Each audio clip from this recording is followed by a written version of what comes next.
Should I invest in my own backyard? I don't know. I did when I got started, but since then we've grown dramatically, and so has technology. And we've built a nationwide real estate acquisition company. We've proven systems. These are the proven systems that I'm sharing with you. We've built dynamite teams. So with those things, we can acquire anywhere.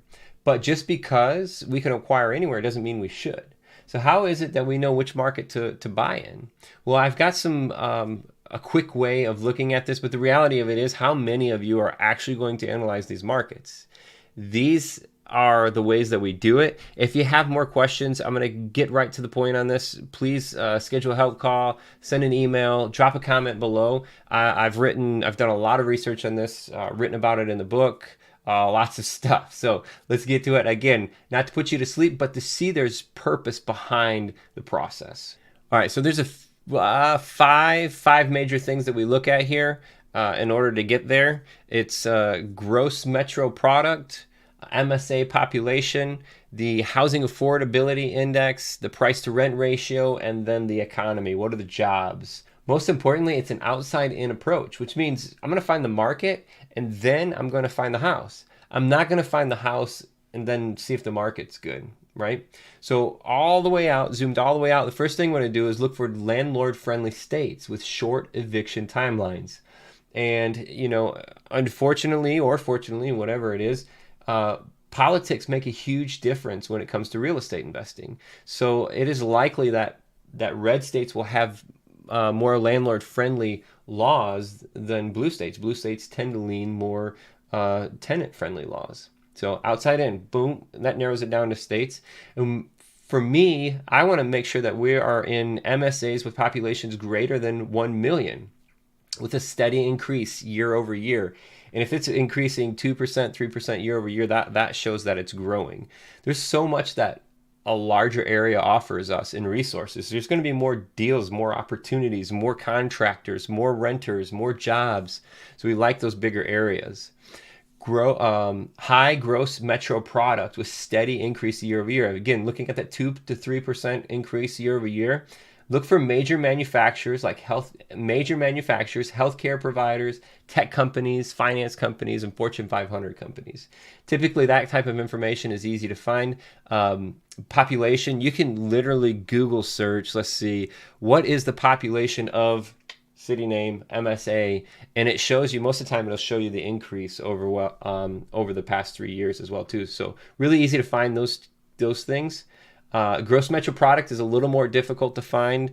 Let's see. Gross metro product is basically the net of the economy, right? And I'm gonna make this really simple. So you've got what you're exporting and what you're importing. So if a area is producing more, selling more than what it's bringing in, then that area is good, right? That area will have a positive gross metro product. Affordability matters. That's why we looked at these two numbers here: housing affordability index and price to rent ratio. Affordability matters. And I wrote about in the book about saying, okay, buy me. Would you rather? Kids play this all the time. Would you rather buy a rental in San Francisco or San Diego, or would you rather buy one in Memphis, Tennessee? Well, there's some things that we need to know. What's the return? How much capital? But it's very likely that it's going to cost a lot more to get that $200 net return in San Diego than it is in Memphis, guaranteed, right? So affordability matters, and these are the numbers that we use to get there. Housing affordability index, median home price divided by median annual income. How much does a house cost? How much does a normal person make? Median person, average person make there, right? So without getting into the math of it, we usually target markets with the housing affordability index of less than 6, preferred less than 4. It means the smaller that number gets, the more affordable that market is. Meaning the more return, the more power for your punch you're going to have with your capital. Price to rent ratio is annual median rent divided by median home price. So what is the rent and then what's the value of the home. And we are targeting markets with less than 15%. And I've watched some of our markets, creep up on this particular number here in the last 5 years. One of them, which is Jacksonville. Jacksonville, for us, basically shot out of range in the last 5 years because of growth there and appreciation. So two numbers, just basically we want affordable as an investment, and we want it affordable for our renters as well too. Data caution, always put this out there. You will find exactly what you're looking for. Don't rely on data provided by someone else, always verify. But if I like this market and I go out, I'm going to find reasons why this market works. So be careful, you will find exactly what you're looking for. You need to be objective, not subjective, right? Affordability caution, you get what you pay for. And I talked about that briefly just a little bit ago about the the rent ratio. That's what I was talking about. So when you get a rent ratio that jumps way up above that 1.5, in the 1% rule, 1.5 to above, you're going to get what you pay for. Typically, that's a really bad house, really bad area, really bad tenants. In my experience, I've got one that performs at 2.7, one of my first ones. And it was infinite return. Love it. I love the house. We fixed it up. I bought it for $18,000. I bought the house for $18,000. I put $15,000, renovated the house, put $15,000 into the inside of the house. And so I'm sitting in all in it for $33,000, and I think we're at $950 a month on this house. So great return. I can control the house. I can control tenant with screening and the property management. I cannot control the neighbors. I cannot control the neighbors behind. I cannot control the road. That's the tough part. If you get a slumlord living next to you or owning next to you on either side, or there's drug dealers, crackheads, all of that stuff that happens in these types of areas. Affordability matters, but you're going to get what you pay for. So just be careful.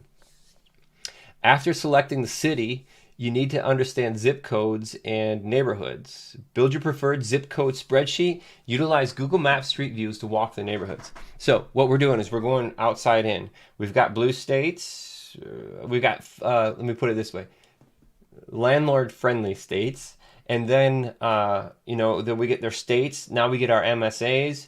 And inside the MSAs, now we need to make sure that we know the zips or the neighborhoods inside of there. So again, where you can lean on your team, lean on your team real estate agent, your property managers to give you that feedback. And when you build your zip code, your preferred zip code list, it's a lot easier to see if a deal works, or even where you're looking off of that list.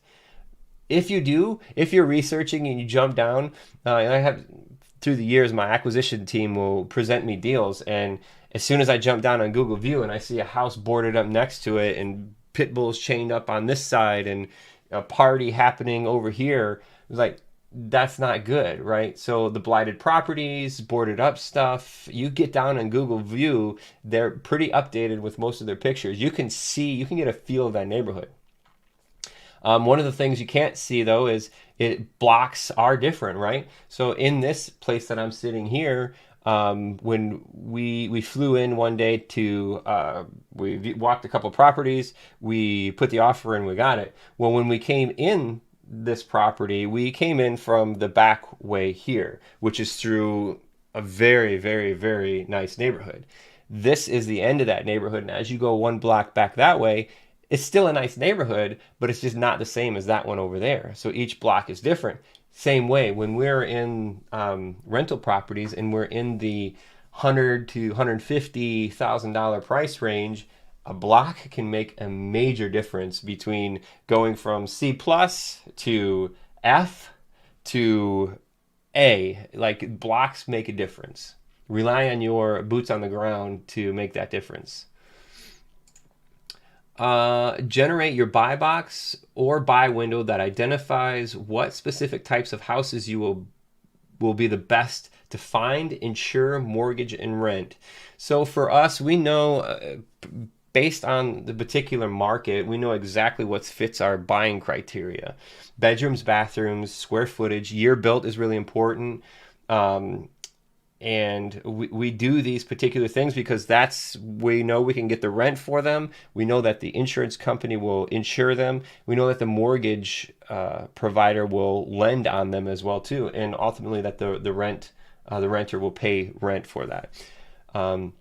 So if in your investment criteria you say, oh, I want to do duplexes, okay, great, but then you go into a market like, I don't know, like Memphis, Tennessee, it's not likely you're going to see a lot of duplexes there. Where if you're in Grand Rapids, Michigan, you're going to see lots of duplexes there. So it's just market based. Your buy boxes are market based. But go ahead, you got your zip code list and your buy box, and I'm making this so much easier to filter out properties or opportunities before I even have to think about running an analysis on them. Create your list of automatic disqualifiers as well too. So I've got the zips that I want. So I got my state, city, zips. I got my buy window, what types of properties, specifications, bedrooms, bathrooms, square footage, all of that stuff. And now I want a list of things that I don't want. And these things can be, let's see, I've got a list of them. We don't do condos, we don't do prefabbed or manufactured houses. No commercial or mixed use. We don't have to have golf club membership requirements. We don't want a house with any of those. No age-restricted communities.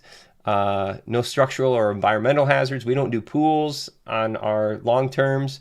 No dirt driveways. Septic and well, we may have to make sure we have an inspection done on that. No fire damage. We don't purchase adjacent to commercial structures. We don't purchase adjacent to school buildings.